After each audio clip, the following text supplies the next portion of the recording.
about the judiciary, it's not that it was particularly independent compared with, say, the Kenyan judiciary, but you could get interim remedies like for liberty, for habeas corpus, mandatory bail applications. You could have confidence of getting those minor wins that at least ensure that people don't unnecessarily sleep behind bars, and they get a modicum of justice. You would still have trouble with getting groundbreaking, a very impactful strategic litigation wins at a presidential election petition or hugely significant constitutional petitions. But these judicial wins that are important for ordinary people, you had the confidence of getting them. Now that chapter is closed, we have crossed the Rubicon of having the most incompetent judicial officers staffing the courts where you would get remedies. So the recruitment and promotion of judges is so skewed towards favoring the incumbent that we get the worst and the most incompetent being promoted or recruited, while the good judges are stagnate and are passed over for any promotion or recruitment.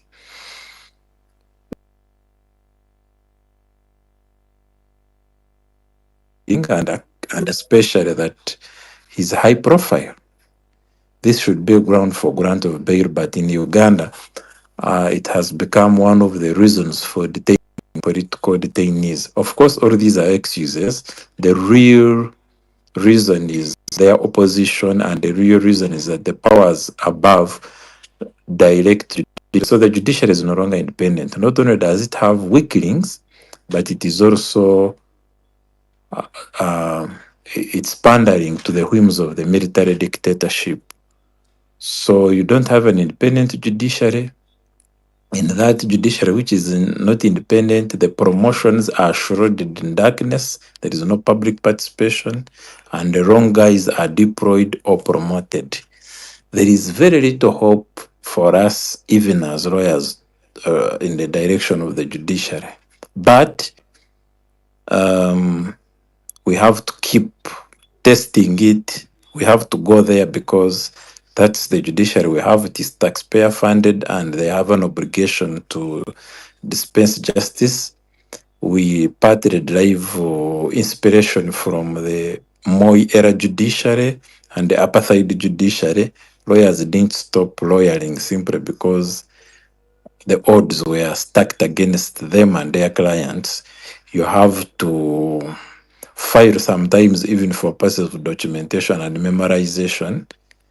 You have to file knowing that it's part of the broader strategy for anchoring advocacy and public pressure, not so much that you're going to get the direct judicial wins you're looking for.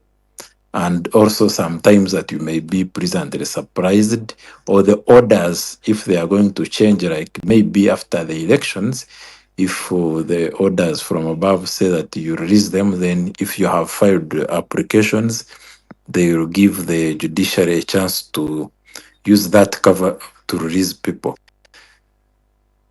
If it were a working judiciary, by now someone would have gone to court to challenge the internet shutdown.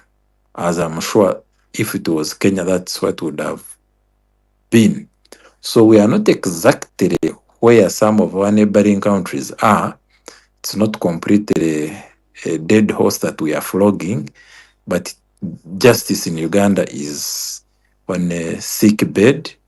You could see we are on oxygen, and we need all our best efforts to resuscitate it.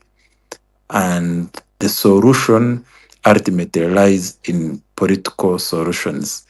The problems and the judicial problems of the day emanate from the political deterioration, the deterioration in the governance, the militarization, the monarchical tendency of the first family which commands the military, the succession designs Mohoz has on the throne that's currently occupied by his father. the very fact that Muhoozi has actually already started ruling Uganda by at least 40%. As Museveni grows older, Muhoozi keeps grabbing chunks of the space that he's supposed to occupy. And part of the new levels of hostility and repression are microcosmic of Muhoozi's reign being afoot and having already started taking place. So the transition we have been waiting for has started, but it's not what we have been waiting for. We need a new Uganda, we need a new vistas, but we are already getting something worse, even as we go into elections tomorrow. So it behoves this country to work together, everyone with the support of our neighbors and international partners, to stop the tide of this storm, the whole storm that is sweeping within its wake our human rights, our dignity, and so on and so forth. While Museveni is on the ballot, the real contest is between Ugandans and Muhoozi, ultimately, because he has already started destroying our country through his more raw and more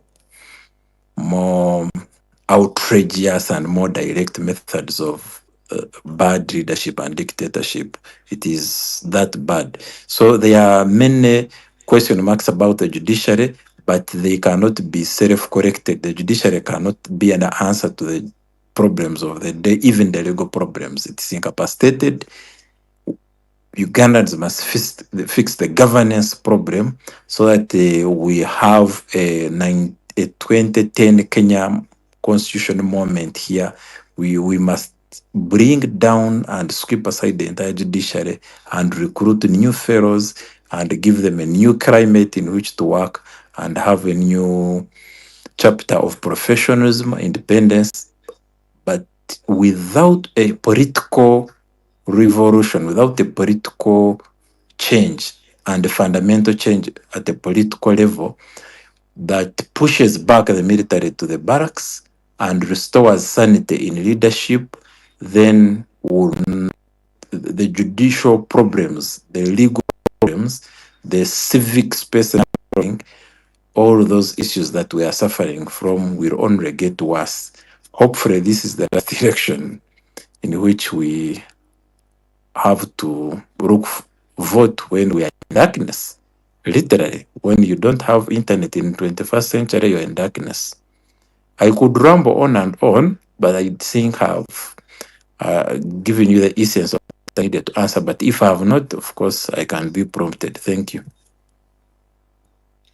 Thank you so much, Aaron, for that powerful input as well. I'm going to move to you, Job. And Arnold Sunga, I see your mic has dropped, so you could also kindly go ahead and request it so that as we begin to move to our Pan-African speakers, you'll be ready and on standby.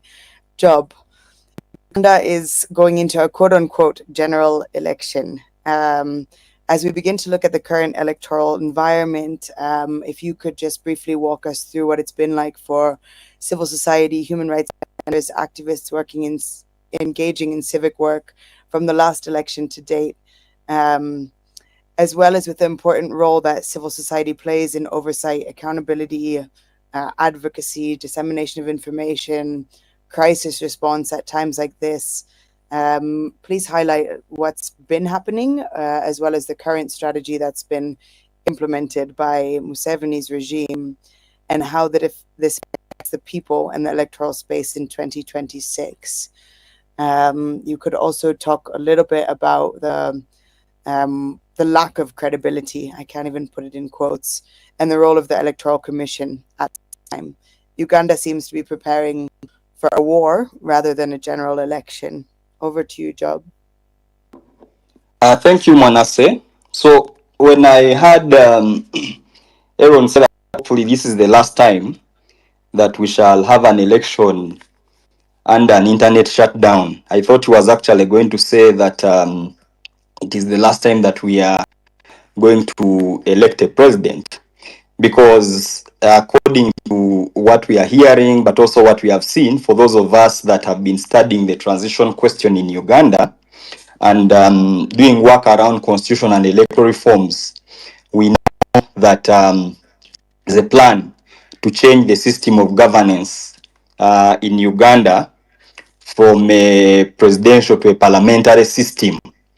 And this should have come earlier because apparently Museveni had lost energy. And I mean, for those of us that have been studying him on the campaign trail, we know that he has only covered about 50% of the districts in Uganda, as opposed to Bobi Wine, who has done almost 2 rallies in every district where he has been allowed to campaign. In some instances, even 3 or even up to 4. So that amendment is coming. It's one of the things that we are watching very closely, and we know that considering that Museveni is preparing to hand over to his family, specifically to his son, who is unpopular in Uganda, clearly he can't allow him to subject himself to an election. And I think for those of us that have been studying even this particular election and the campaign, we know that Museveni's son's political party, which calls itself a civic group, has actually fielded a number of candidates. Some of them that have taken up, I think, 60% of the Central Executive Committee of Museveni's ruling party, the NRM. People that subscribe to the Patriotic League of Uganda, which is the PLU, that is headed by General Moses Kainerugaba, Museveni's son, but also a number of those are contesting for positions at levels, specifically at Member of Parliament level. But directly, if I'm to go to the question that you asked, Manasseh, civil society is quite diverse in Uganda, but there are 2 key variants. There's a group that is really working on humanitarian response, service delivery, etc. And that one seems to be the one that the regime really likes, or that is acceptable to the regime. But then there's a group that works on with democracy, human rights, accountability, etc. And that really is a group that the regime, Museveni in particular, doesn't like. He has name called it, raised it severally, calling them saboteurs, calling them agents of foreign interests, calling them terrorists, etc. And that really comes from the role that these organizations play, because in Uganda, civil society really, and I think even across the world, fill up space that is left by the inefficiency of government or even governance. And I think so Museveni has really had this bad posture towards civil society, and I think for me it originates from his relationship even with civil society during his Bush war days, because a number of groups really supported his, a number of civil society groups, NGOs to be exact, supported his Bush war in different ways, providing medicine, providing food. I think the number of religious-based civil society organizations that even provided cover or safety for some of his guerrilla war members.